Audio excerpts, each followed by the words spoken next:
क्या कर रहा हूं मैं? दर्पण में देख रहा हूं।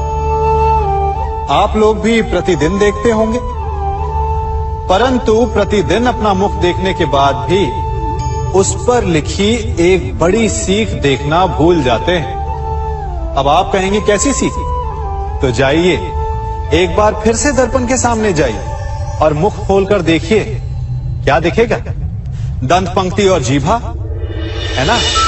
अब विचार कीजिए, दंत जन्म के पश्चात आते, एक नहीं 2 बार आते, परंतु मृत्यु से पूर्व नष्ट हो जाते हैं। और जीभा जन्म पहले से होती है, परंतु मनुष्य के मृत्यु के पश्चात भी उसके अस्तित्व में रहती है ना आश्चर्य की बात?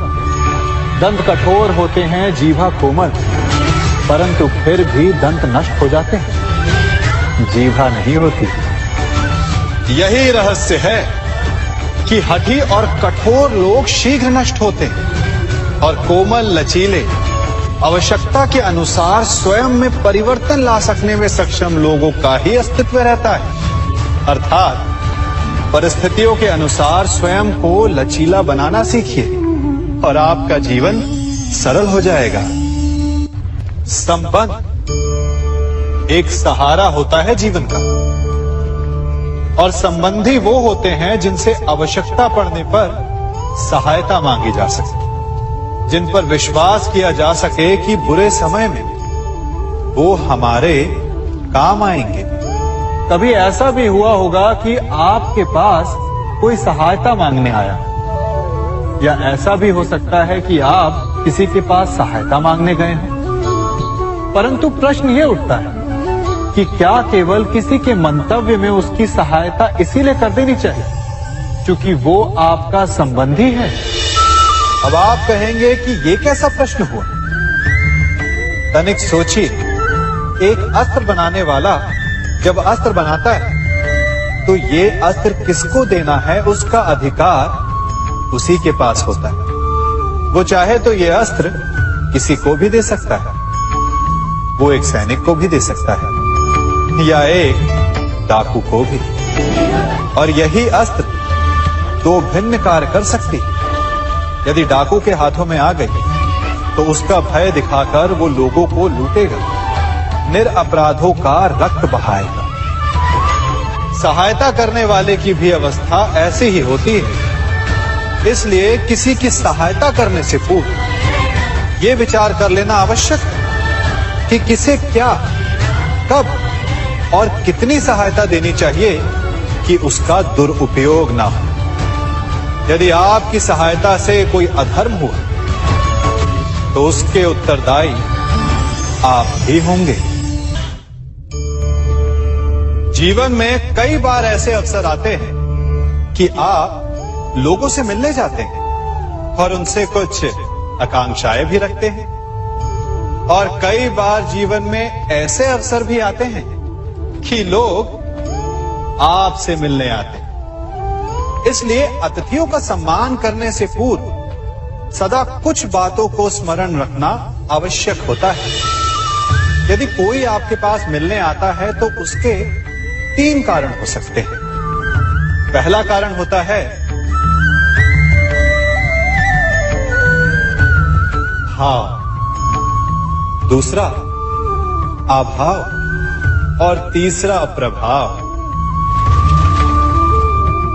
तो जैसा अतिथि उसको वैसा ही सम्मान दे।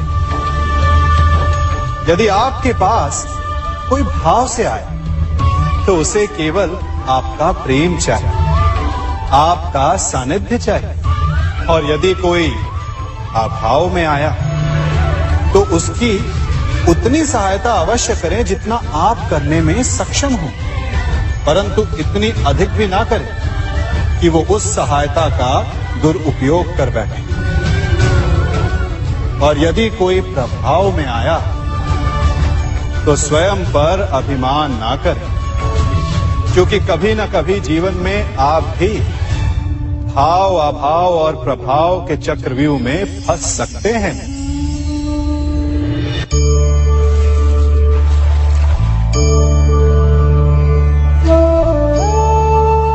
यदि जल को मुट्ठी में कसकर बांधें, तो जल कैसे अपना मार्ग बनाकर निकल जाता है? इसी धारा की भांति यही अवस्था हमारे अपनों के साथ भी होती है। अधिकतर हम जिनसे प्रेम करते हैं, हम सदा उन्हें अपने समीप रखना चाहते हैं, स्वयं से दूर नहीं होने देना चाहते। चिंता करते हैं, भय खाते हैं कि कहीं उनके साथ या उनसे कुछ बुरा घटित ना हो जाए, और ऐसे में हमारे अपने ही हमसे दूर हो जाते हैं, ठीक मुट्ठी में बंधे जल की भांति। इसलिए जिनसे आप प्रेम करते हैं, उन्हें स्वतंत्र कर दीजिए, उनकी सोच को स्वतंत्र बनने दीजिए, उन्हें अपने मार्ग स्वयं ढूंढने दीजिए, क्योंकि आप सदा उनके साथ उन्हें मार्ग दिखाने के लिए नहीं रहने वाले। इसलिए अपनों के साथ अवश्य रहें, परंतु उन्हें बांधे नहीं। जन्म के पश्चात बालक जब पहली बार अपने नेत्र खोलता है, तो उसका मन उत्सुकता से भरा होता है कि ये संसार क्या है, उसे क्या दिख रहा है। ये उसके जीवन का नया आरंभ होता है। परंतु जैसे हम धीरे धीरे बड़े होने लगते हैं, अनुभव अर्जित करते हैं, हमारे मन की उत्सुकता, हमारे जीवन का चाव होने लगता है। तनिक सोचिए, जब हम सुबह सोकर जगते हैं, अपनी आंखें खोलते हैं, तो उसे ही हम अपने जीवन का प्रारंभ समझ ले, तो सुबह से लेकर संध्या तक के समय को ही अपने जीवन जीने का समय समझ ले, तो कितनी स्फूर्ति आ जाएगी। आप कितने काम कर पाएंगे, कितने लक्ष्य अर्जित कर पाएंगे। फलों से मिलकर घड़ी बनती, घड़ी से मिलकर प्रहर, प्रहर से मिलकर दिन बनते हैं, और दिनों से माह और वर्ष। यदि आप अपना हर पल, हर प्रहर विश्वास से जिए, हर दिन उत्साह से जिए, तो आपका संपूर्ण जीवन सार्थक हो सकता है। मनुष्य अपना जीवन विश्वास पर जीता है, परंतु विश्वास किसका? तनिक सोचिए, किस पर विश्वास है आपको?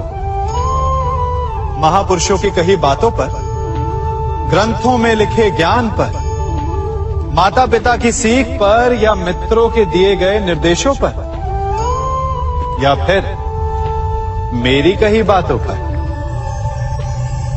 ये सब विश्वास अपूर्ण है जब तक आपको स्वयं पर विश्वास ना हो। यदि विश्वास करना है तो पहले अविश्वास करने के विज्ञान को भी सीखना चाहिए। आप किसी की बातों पर विश्वास न करें, आप अपने मन से पूछें, अपनी अंतर आत्मा से प्रश्न करें, और जो उत्तर मिलेगा वही सबसे उचित होगा। जब आप अपने मन, अपनी अंतरात्मा पर विश्वास करना सीख जाएंगे, तो नीति ज्ञान सब आपके भीतर से स्वतः उमड़ेगा। और यदि आप स्वयं पर ही विश्वास ना कर पाए, तो धर्म ग्रंथों में लिखे श्लोक, महापुरुषों की वाणी, माता पिता की सीख या मित्रों का निर्देश कोई भी लाभ नहीं दे पाएगा।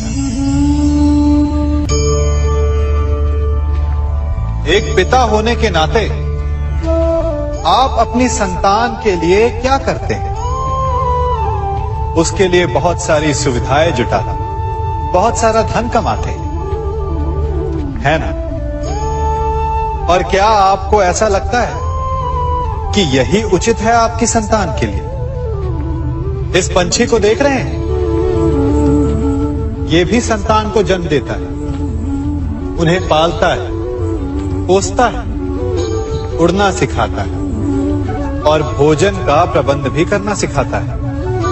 परंतु उनके बड़े हो जाने के बाद उनके लिए अलग से घोंसला नहीं बनाता। क्यों? क्योंकि यदि इसने संतान को सब कुछ करके दे दिया, तो संतान क्या करेगी? वो अपनी संतान को तब तक भोजन कराता है जब तक उसकी संतान स्वयं भोजन का प्रबंध करने में सक्षम नहीं हो जाती।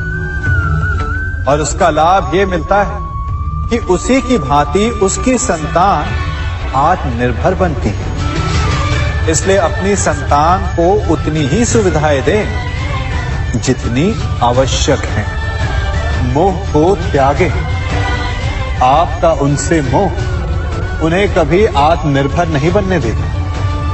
अपनी संतान को कर्म करना सिखाइए।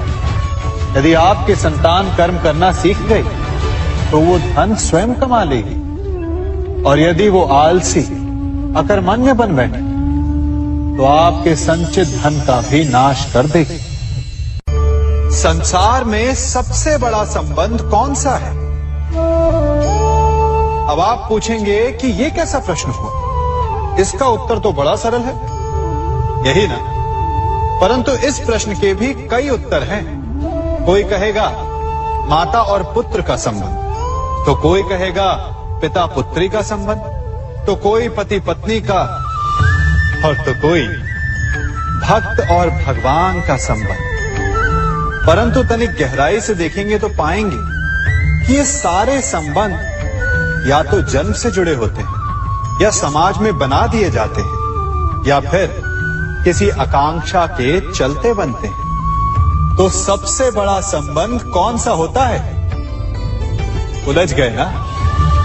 सबसे बड़ा संबंध होता है मित्रता का, क्योंकि मित्र हम स्वयं चुनते हैं, जिसमें ना कोई आकांक्षा होती है, ना ही कोई स्वार्थ छिपा होता है। यदि कुछ होता है तो केवल साथ का आनंद। अपने बीते दिनों को स्मरण कीजिए। जब आप घर से बाहर निकलते होंगे तो सबसे पहले किसका स्मरण होता था? मित्र का।